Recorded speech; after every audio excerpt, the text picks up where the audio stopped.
Boa tarde, sou o Bispoeta com vocês novamente e agora trazendo uma visita importante, Vinícius de Moraes e o Verbo no Infinito, um de seus maravilhosos sonetos.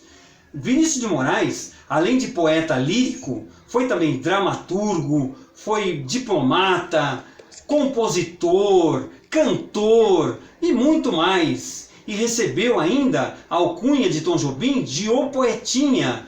Ela até gostava muito dessa alcunha de O Poetinha. E eu também.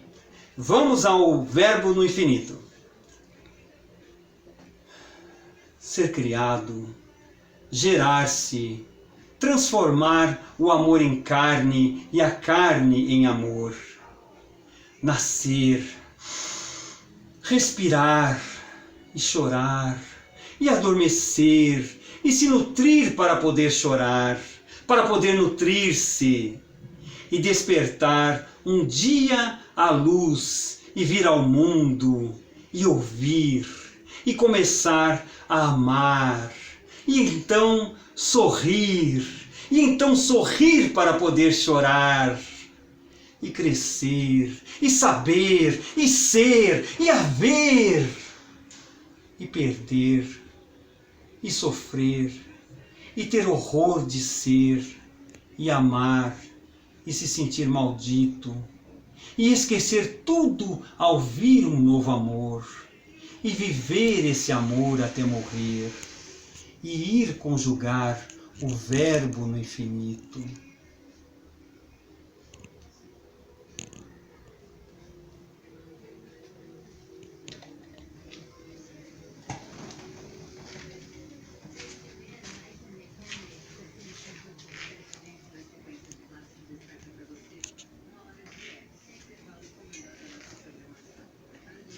E então, gostaram de Vinícius de Moraes? Hoje vocês podem observar que eu estou com muito frio. Eu estou na minha casa, mas eu continuo com muito frio aqui dentro. Por isso que eu estou todo agasalhado assim. Bom, mas vamos ao que importa, vamos ao que interessa. O Verbo no Infinito de Vinícius de Moraes. Por que estou trazendo hoje para a nossa conversa esse poema, esse soneto maravilhoso de Vinícius de Moraes? A propósito, vocês sabem por que esse poema é chamado de soneto? Porque ele tem o formato 4, 4, 3, 3. Ou seja, são 4 versos na primeira estrofe, 4 versos na segunda estrofe, 3 versos na terceira estrofe e mais 3 versos na última estrofe. Esse formato é o formato padrão do soneto que consagrou Vinícius de Moraes. Muito bem. Por que eu estou trazendo esse soneto especificamente, o Verbo no Infinito? Vocês podem observar que Vinícius de Moraes utilizou só verbos no infinitivo. Vocês podem observar também, vocês devem ter observado, que eu exagerei bastante nos verbos ser, gerar, transformar, nascer, respirar e por aí vai. Por que eu fiz esse exagero? Porque eu tenho observado com muita preocupação que as pessoas estão deixando a fala contaminar a escrita. Por quê? Como nós já falamos de outras vezes, língua falada segue por um caminho, língua escrita segue por um caminho diferente. Então eu posso dizer o seguinte: eu vou falar com ela.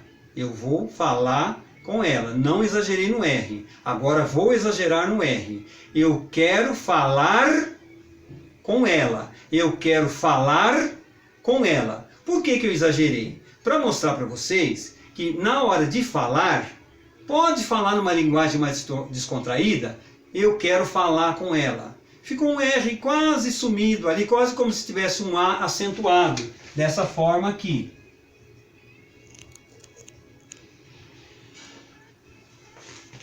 Não existe esse acento. Eu só estou colocando esse acento para mostrar para vocês que eu quero falar com ela. Se eu não colocar esse acento e seguir a regra gramatical, como vai ficar essa palavra? Eu quero fala com ela.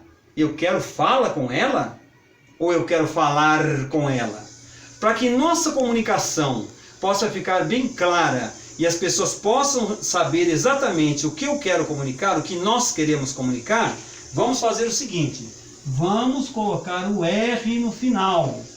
Eu quero falar com ela, para que todos possam compreender o que eu quero comunicar, o que nós queremos comunicar. Professor, Sim. Tem aqui uma pergunta do internauta dizendo, mas não vai ficar muito exagerado esse falar, comer, não vai ficar muito exagerado? Qual o nome do internauta? Marcos.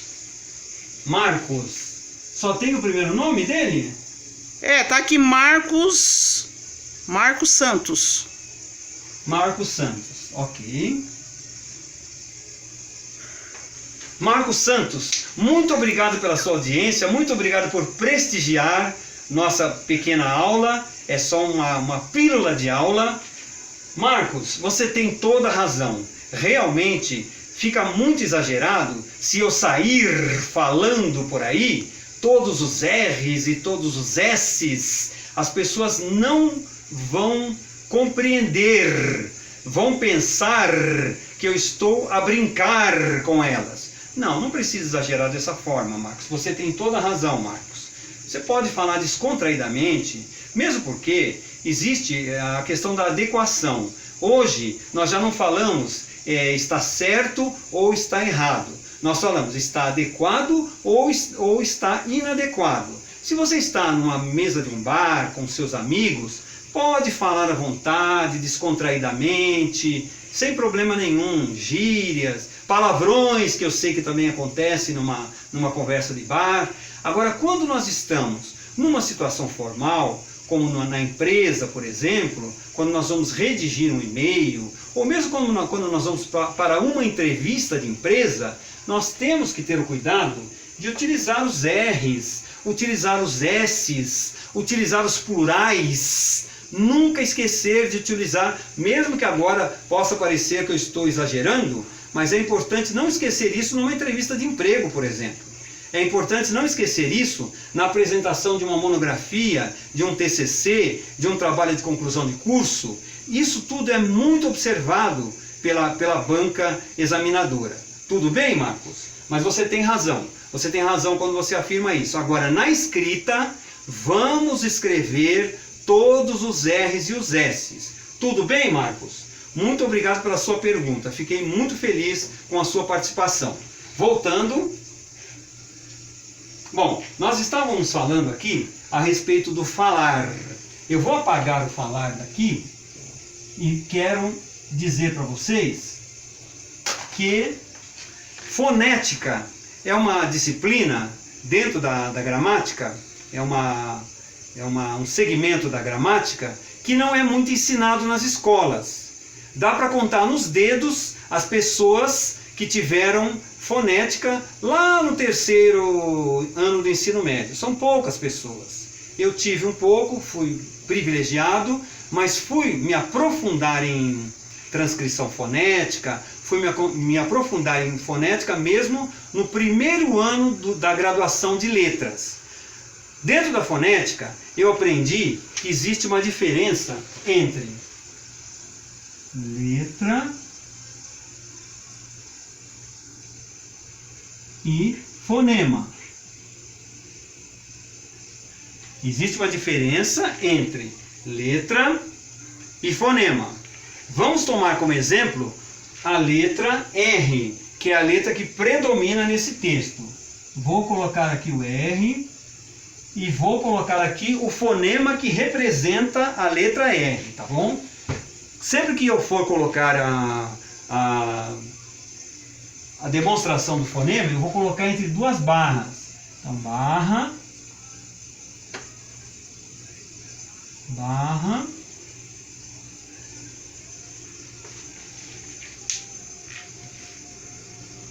letra R e o fonema. Como é que fica o fonema? O fonema, eu vou ter que brincar agora com vocês, tá? Esse é o fonema que representa a letra R. Pode ser R, como pode ser o R, como se ele estivesse saindo da minha garganta. Isso vai depender é uma questão regional. Algumas regiões, mesmo de São Paulo, podem pronunciar esse R dessa forma mais, digamos, quatrocentona, e algumas podem pronunciar esse R dessa forma mais gutural, vou chamar assim, que é o parece que é um R que vem aqui da garganta. Isso tudo é regionalismo. Vocês podem observar que nem é preciso muito longe, é só ir aqui dar um passeio até São Roque. As pessoas lá não falam planta, lá elas falam pranta, pranta, pranta. E se eu pergunto, mas eu disse planta, não pranta. Mas foi o que eu falei pranta. É até engraçado isso. Mas se vocês forem até São Roque, vocês vão observar. Essas pessoas estão falando errado? Não. Elas estão usando um sistema que já foi natural, antes que se formalizasse o uso da gramática. Então elas estão usando essa palavra pranta antes da gramática, antes que a gramática surgisse e dissesse, não, peraí, uns falam planta, outros falam pranta, não, então vamos colocar uma regra nisso, e aí surgiu a gramática normativa que estabeleceu, planta, planta, vai ser pronunciado sempre com L, que é uma outra sílaba bilabial que nós vamos estudar depois em fonética. E pranta, algumas pessoas que continuarem falando, tudo bem, elas vão continuar falando pranta, mas elas já sabem que elas estão fora da gramática normativa. Tudo bem? Então, voltando ainda ao R, por que eu quis mostrar esse R e mostrar o fonema para vocês? O R ou R. Por quê? Porque para pronunciar ser, eu preciso fazer esse barulho, eu preciso fazer esse movimento. Ser, estar, eu preciso falar com ela. Perceberam?